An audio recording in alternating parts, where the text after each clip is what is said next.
Hi, I'm Chad with Move For Guitar. In this lesson, I'm going to show you how to play drop 3, minor 7, flat 5 chord inversions starting on the 6th string.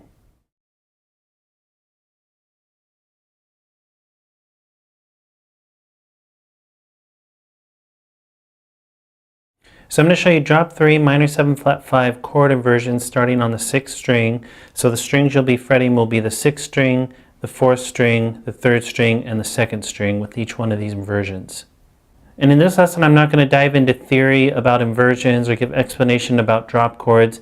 I just want to keep this lesson simple, show you these inversions so that you can get them down and start using them right away. And then I'll have other lessons that'll dive into the theory and explanation.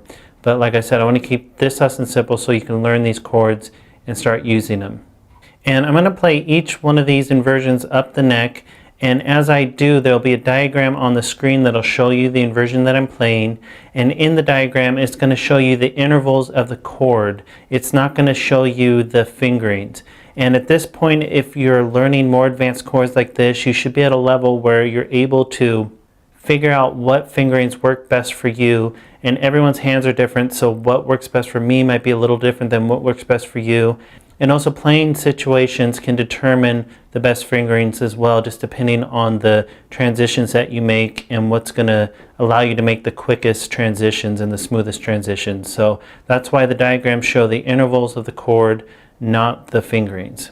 And I'm going to play each one of these as a G minor 7 flat 5.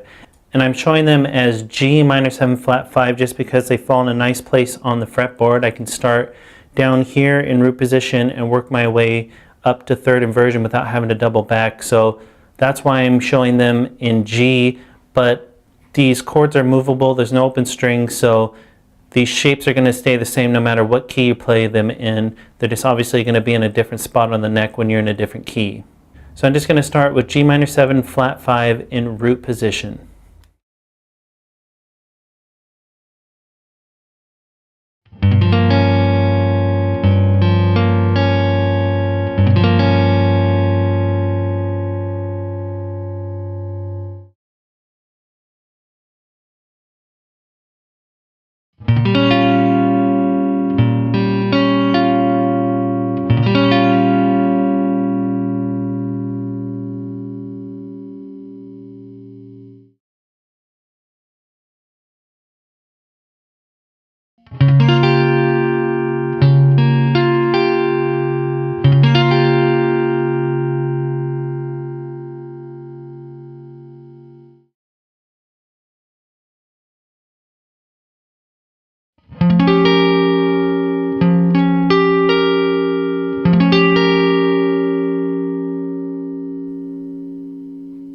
So those are drop 3, G minor 7 flat 5 chord inversions.